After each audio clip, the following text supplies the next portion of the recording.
খারাপ বোঝানো হয়েছে। শয়তানের মাথা কেউ দেখেনি, তাহলে আল্লাহ বললেন কেন?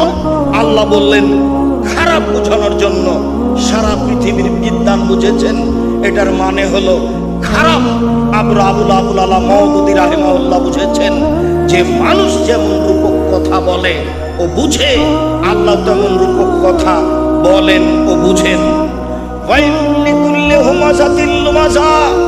ধ্বংস সুনিশ্চিত ওদের জন্য যারা সামনে বদনাম করে, যারা পিছনে বদনাম করে। জীবনের জন্য ভুলে যান, কোনদিন মানুষের পিছনে লাগবেন না। যারা টাকা পয়সা সংগ্রহ করে গুনে গুনে রাখে, মনে করে তার সম্পদ চিরদিন থাকবে। আল্লাহ কখনো নহে, অসম্ভব হতে পারে না। তাকে চূর্ণ বিচূর্ণকারী হোতামা নামক জাহান্নামে নিক্ষেপ করা হবে। মুহাম্মদ সাল্লাল্লাহু আলাইহি সাল্লাম, আপনি কি বলতে পারেন চূর্ণ বিচূর্ণকারী হোতামা নামক জাহান্নাম কি?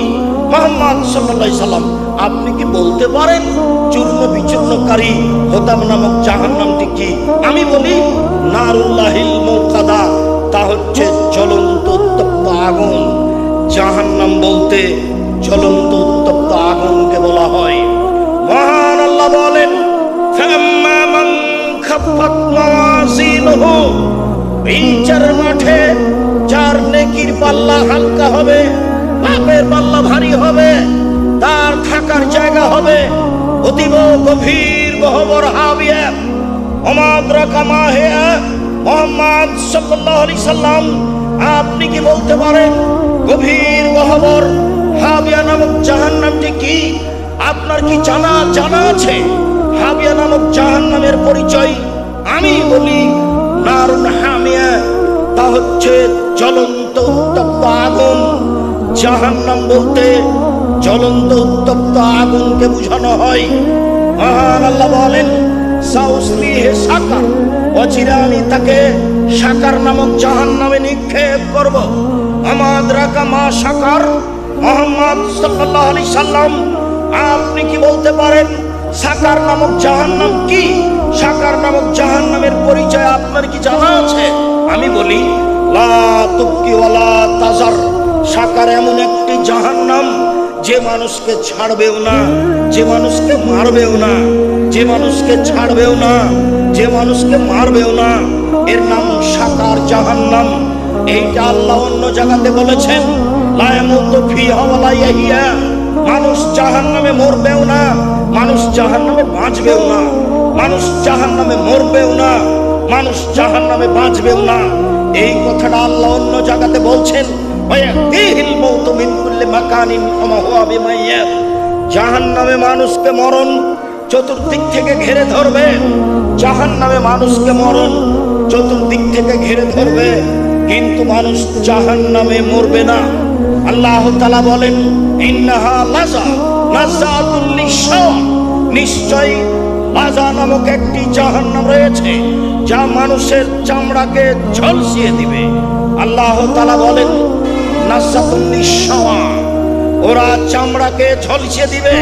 আলাইহা তিশাআশার, সেই জাহান্নামের পাহারাদার 19 জন ফেরেশতা দিয়ে জাহান্নাম তদারকি করা হয়। 19 জন ফেরেশতাকে জাহান্নামের মালিক হিসাবে দায়িত্বশীল করা হয়েছে। সম্মানিত দিনী ভাই বোন, জাহান্নামের পরিচয় দিচ্ছিলাম আপনার কাছে। আল্লাহ তাআলা বলেন, ইন্না লাদাইনা আনকালা ওয়া জাহিমা, নিশ্চয় আমার নিকটে রয়েছে দুর্বহ বেড়ি, দাউ দাউ করে জ্বলতে থাকা আগুন জাহান্নাম। নিশ্চয় আমার কাছে রয়েছে দুর্বহ বেড়ি, মানুষকে ডান্ডা বেড়ি দেওয়া হবে জাহান্নামে, তা হবে খুব বেশি ভারী।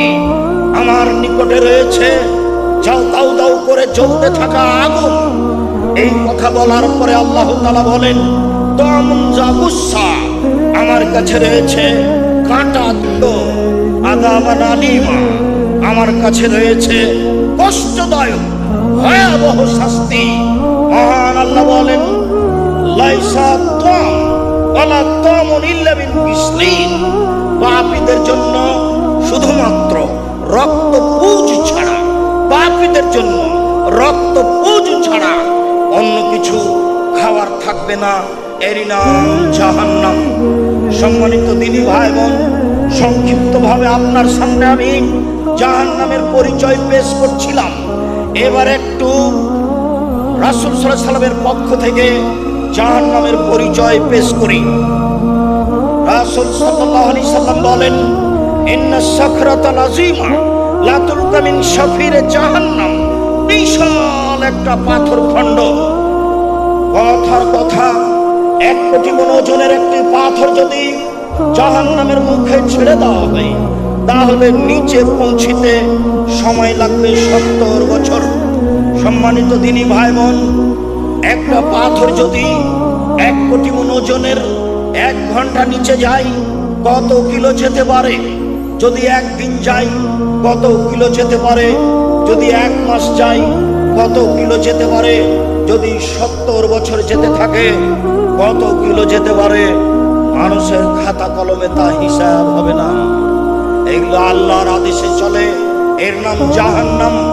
রাসূল সাল্লাল্লাহু আলাইহি সাল্লাম বলেন, সারা পৃথিবীর মানুষ, আদম থেকে নিয়ে কিয়ামত পর্যন্ত, ইবলিস থেকে কিয়ামত পর্যন্ত সব জিন, সব মানুষ একসাথে যদি জাহান্নামে ঢোকে, দরজায় সমস্যা হবে না। এর নাম জাহান্নাম। জাহান্নামের গভীর কত মানুষ তা জানে না, মানুষের গভীরতা মানুষ জানে না। তবে আল্লাহ বলেছেন, ইন্নাল মুনাফিকিনা ফিদ দারকিল আসফালি মিনান নার, যারা মুনাফিক, যারা মিথ্যা কথা বলে, যারা চগলখোর, যারা সমাজে এই কথা ওইখানে লাগায়, ওই কথা এখানে লাগায়, এরা থাকবে জাহান্নামের সবচেয়ে নিচে। ইহুদি জাহান্নামে যাবে, ওদের পাপ নেকি ওজন হবে না। খ্রিস্টান জাহান্নামে যাবে, ওদের পাপ নেকি ওজন হবে না। হিন্দু জাহান্নামে যাবে, ওদের পাপ নেকি ওজন হবে না। শুধুমাত্র মুমিন পুরুষ নারীর পাপ নেকি ওজন হবে। ইহুদি খ্রিস্টানদের কোনো নেকি নেই, কাজে 1 পাল্লায় নেকি দিতে হবে আর 1 পাল্লায় পাপ দিতে হবে, তাহলে তো ওজন হবে। যদি পাপই না থাকে, তাহলে ওজন হবে কি করে? যেহেতু ইহুদি মুহাম্মদ সাল্লাল্লাহু আলাইহি সাল্লামকে মানেনি, তাই তার পাপ নেকি ওজন হবে না। যেহেতু খ্রিস্টান মুহাম্মদ সাল্লাল্লাহু আলাইহি সাল্লামকে মানেনি, তাই তার পাপ নেকি ওজন হবে না। যেহেতু অমুসলিম হিন্দু মুহাম্মদ সাল্লাল্লাহু আলাইহি সাল্লামকে মানেনি, তাই তার পাপ নেকি ওজন হবে না। এদেরকে ফায়ুখাজবিল নাসি ওয়াল আকতাম, এদের পা এবং কপাল ধরে, সামনের দিকের চুল ধরে টেনে হেঁচড়ে সবকে জাহান্নামে নিক্ষেপ করা হবে। সম্মানিত দিনী ভাই বোন, কি দিয়ে বুঝায় আপনাকে আমি জাহান্নাম কত গভীর? কি দিয়ে বুঝায় আপনাকে আমি জাহান্নাম কত বড়? সম্মানিত দিনী ভাই বোন, বারবার মধ্যে একটা কথা ধাক্কা খাচ্ছে, যারা মুহাম্মদ সাল্লাল্লাহু আলাইহি সাল্লামকে মানেনি তারা জাহান্নামে যাবে, তাদের পাপ নেকি ওজন হবে না। এই কথাটা একটা কথা মনে পড়ছে, আপনাকে একটু স্মরণ করিয়ে দিই। আবু হুরায়রা রাদিয়াল্লাহু তাআলা আনহু বলেন, সারা রাসূলুল্লাহ সাল্লাল্লাহু আলাইহি সাল্লাম কবর উম্মি, একদা আল্লাহর নবী তার মায়ের কবর জিয়ারত করতে গেলেন। ফাবাকা, কবর জিয়ারত করতে গিয়ে খুব কান্নাকাটি করলেন। ও আবকামান হাওলাহু, আশেপাশে যারা ছিল সবাইকেই কাঁদালেন। তারপর তিনি বলছেন, পৃথিবীর মানুষ শুনে রেখো, আমার উম্মত শুনে রেখো, জাতির উদ্দেশ্যে বলে যাচ্ছি, ইস্তাযামতু রাব্বি ফিয়ান আস্তাগফিরা লিউম্মি, আমার মায়ের জন্য ক্ষমা চাওয়ার অনুমতি চাইলাম। আল্লাহকে আমি বললাম, আল্লাহ একটু তোমাকে বলি আমার মায়ের ক্ষমার ব্যাপারে, আমি একটু বলি, আল্লাহ তুমি আমার মাকে ক্ষমা করো, এই বাক্যটা একটু তোমার কাছে বলি। আল্লাহ আমার মাকে ক্ষমা করো, এই বাক্যটা একটু তোমার কাছে বলি, এই অনুমতি দেন। ফালাম ইউদাল্লি, আমাকে অনুমতি দেওয়া হলো না। আমি বলতে পাবো না আল্লাহ তুই আমার মাকে ক্ষমা কর। তুমি কি করে লিখতে পারো? আব্দুর রাজ্জাক সে বলেছেন তার বাপ মা জাহান্নামে যাবে। যাবে কোথায়? ঠিক। তুমি কি করে তোমার হুজুর বদনাম করে? তুমি কি করে বদনাম করতে পারো? রাসূল সাল্লাল্লাহু আলাইহি সাল্লাম মায়ের জন্য ক্ষমা চাওয়ার চাইবে এটা অনুমতি চেয়েছিলেন, অনুমতি হয়নি। খ্রিস্টান হয়ে মারা গেলে বাঁচার পথ কি আছে? কোনো পথই নেই। আবু তালেব চিরদিনের কৃতজ্ঞতা প্রকাশ করা মানুষ, ভাতিজার উপরে ভালোবাসা দেখালেন, সব সমস্যা দূরে করার চেষ্টা করলেন, বুকে করে রাখলেন ভাতিজাকে, কাপড়ের নিচে রাখলেন ভাতিজাকে, ঘরে রাখলেন ভাতিজাকে। শেষকালে ভাতিজা বললেন, চাচা একবার লা ইলাহা ইল্লাল্লাহ বলেন। পাশে আবু জাহালেরা বসেছিল, বলল শেষকালে যদি দিন পরিবর্তন করেন আপনার নামে একটা বদনাম থেকে যাবে। আবু তালেবের মতো বড় এত বড় মানুষ মরার সময় দিন পরিবর্তন করেছে। ভাতিজা আমি তোমার কথা মানতে পারলাম না, যেই দিনে ছিলাম সেই দিনেই থেকে গেলাম। কয়দিন পরে আবু তালেব মারা গেল। আলী এসে বলছেন, আল্লাহর নবী আপনার চাচা আবু তালেব মারা গেছে।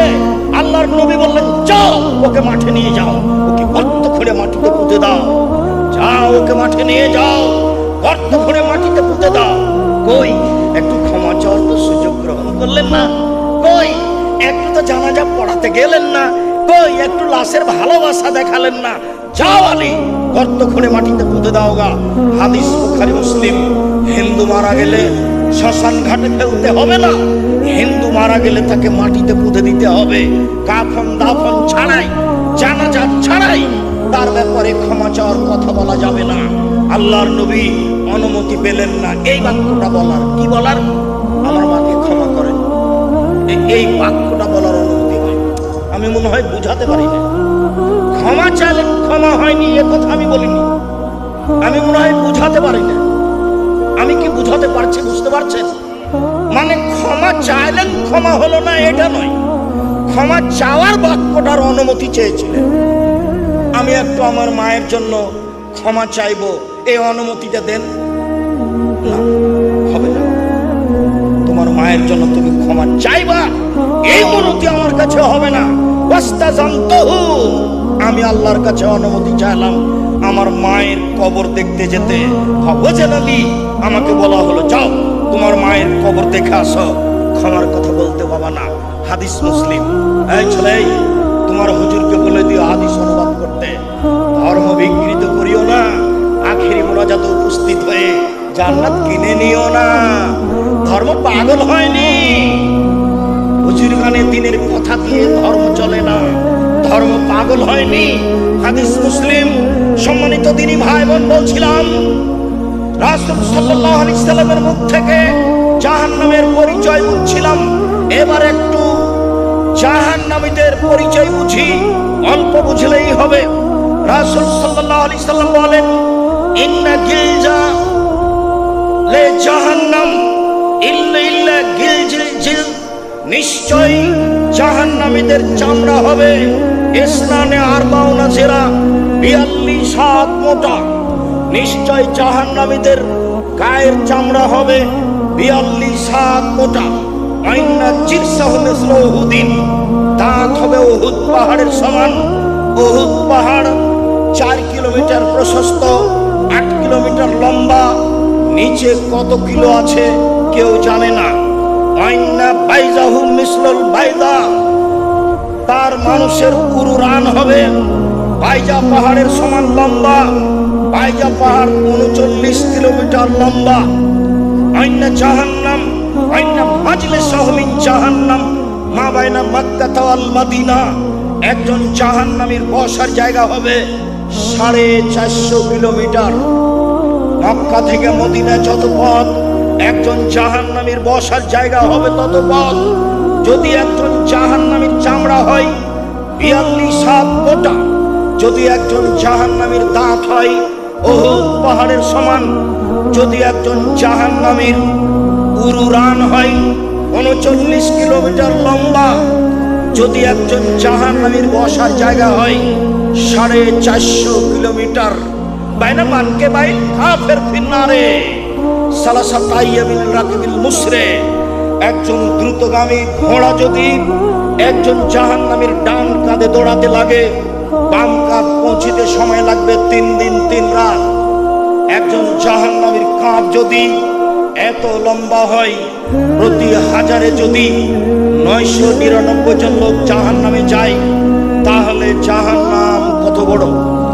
প্রতি হাজারে যদি 999 জন লোক জাহান্নামে যায়, তাহলে জাহান্নাম কত বড়? সম্মানিত দিনী ভাই বোন, আপনাকে আমি কি দিয়ে বুঝাই জাহান্নাম কি জিনিস, জাহান্নামকে আল্লাহ কিভাবে সৃষ্টি করেছেন। এবার চলেন যাই, জাহান্নামকে বিচারের মাঠে টেনে হেঁচড়ে নিয়ে যাওয়া হবে। মহান আল্লাহ বলেন, উচিয়ে ইয়াউমাইযিন বিজাহান্নাম, যেদিন জাহান্নামকে টেনে হেঁচড়ে বিচারের মাঠে নিয়ে যাওয়া হবে। জাহান্নামও প্রস্তুত, জান্নাতও প্রস্তুত। জাহান্নামও প্রস্তুত, জান্নাতও প্রস্তুত। জাহান্নাম কোথায় আছে? সপ্তম জমিনের নিচে। জান্নাত কোথায় আছে? সপ্তম আকাশের উপরে। জাহান্নাম জান্নাত কোথায় আছে আল্লাহই ভালো জানেন। আল্লাহর নবী একদা রাতে সালাত আদায় করছিলেন। একদা তিনি চন্দ্র সূর্য গ্রহণের সালাত আদায় করছিলেন।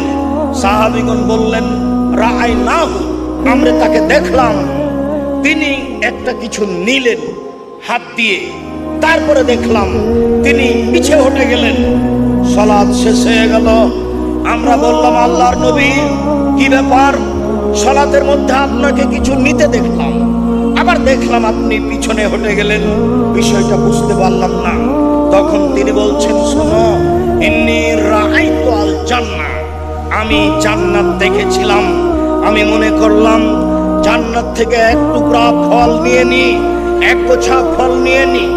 লাউলা খাসতুহু, যদি আমি এক টুকরা এক গোছা ফল নিয়ে নিতাম, লাকালতু মা বাকিয়াতিদ দুনিয়া, তাহলে কিয়ামত পর্যন্ত পৃথিবীর সব পুরুষ নারী, হিন্দু মুসলমান বৌদ্ধ খ্রিস্টান সবাই খেত। এক গোছা ফল নিয়ে নিলে কিয়ামত পর্যন্ত খেত সবাই। তারপরে আমি সরে গেলাম, আমি দেখলাম জাহান্নাম এত ভয়াবহ অবস্থায়, ভয়ঙ্কর অবস্থায় জাহান্নাম কোনোদিন দেখিনি। দেখে আমি পিছনে হটে গেলাম। দেখি শুধু নারী, দেখি শুধু নারী। বললাম, আবে মা ইয়া রাসূলুল্লাহ, কেন সবাই জাহান্নামে যাবে? ওরা আয়াকফুরনা বিল্লাহ, ওরা কি আল্লাহকে মানে না, সেজন্য জাহান্নামে যাবে? কালা, না না না না না, ওরা আল্লাহকে মানে না এজন্য নয়। তুকসিরুল্লাহ না, ওরা আসলে অভিশাপ করে, ওরা আসলে বদনাম করে, ওরা অপ্রয়োজনীয় কথা বলে, ওরা এরর কথা বলে, এই জন্য তারা বেশি বেশি জাহান্নামে যাবে। ওয়ায়াকফুরনা আশিরা, ওরা স্বামীকে মানে না, এই জন্য তারা জাহান্নামে যাবে। লাউ আহসানতা মিনহা আদ-দাহরা কুল্লাহা, সারা জীবন যদি তুমি তার সাথে ভালো আচরণ করো, সুমরাত মিনকা শায়ান, তারপরে যদি কোনোদিন দেখে একটা মোটা কাপড় নিয়ে চলে এসেছ, তাহলে বলবে জিন্দেগিতে তোমার কাছে কোনোদিন ভালো দেখিনি। সব কল্যাণকে অস্বীকার করে দেয়, এই জন্য ওরা জাহান্নামে যাবে। জাহান্নাম বলতে নারী আর নারী, জাহান্নামের অধিকাংশ মানুষই নারী। আর একটু পরে হবে। আপাতত এইখানে রেখে দিলাম। জাহান্নামের অবস্থা বর্ণনা করে জাহান্নামকে টেনে নিয়ে যাওয়া হবে। আব্দুল্লাহ ইবনে মাসউদ রাদিয়াল্লাহু তাআলা আনহু বলেন, রাসূল সাল্লাল্লাহু আলাইহি সাল্লাম বলেছেন, ইজা ইয়াউমাইযিন জাহান্নাম, বিচার মাঠে সেদিন জাহান্নামকে টেনে হেঁচড়ে নিয়ে যাওয়া হবে। আলাহা সাবুন আলফা জিমাম, জাহান্নামের গায়ে 70,000 লোহার রশি লাগানো থাকবে। মাকুলে সেমামিন সাবুন আলফা মালাক, প্রত্যেক রশিতে 70,000 ফেরেশতা থাকবেন। তাজুরুনাহা, তারা টেনে হেঁচড়ে বিচারের মাঠে নিয়ে আসবে। কি দিয়ে বুঝায় আপনাকে জাহান্নাম কি জিনিস, ফেরেশতার কত ক্ষমতা। একজন ফেরেশতা যদি এইভাবে পৃথিবীতে হাত ঢোকায়, গোটা পৃথিবী উল্টে দিতে পারেন একজন ফেরেশতা। সেখানে এক একটা রশিতে থাকবেন 70,000 ফেরেশতা, তাহলে 70,000 রশি থাকবে জাহান্নামের গায়ে। জাহান্নামকে কিভাবে টেনে হেঁচড়ে বিচারের মাঠে নিয়ে যাওয়া হবে। আপাতত এইখানে একটা কথা বলে রাখলাম, ইহসারুন নাসু ইয়াওমাল কিয়ামা হুফাতান ওরাতান গোরলা। বিচারের মাঠে মানুষকে একত্রিত করা হবে, কারো পরনে কাপড় থাকবে না, কারো খাতনা দেওয়া থাকবে না, কারো পরনে জুতা স্যান্ডেল থাকবে না, সবাই উলঙ্গ থাকবে।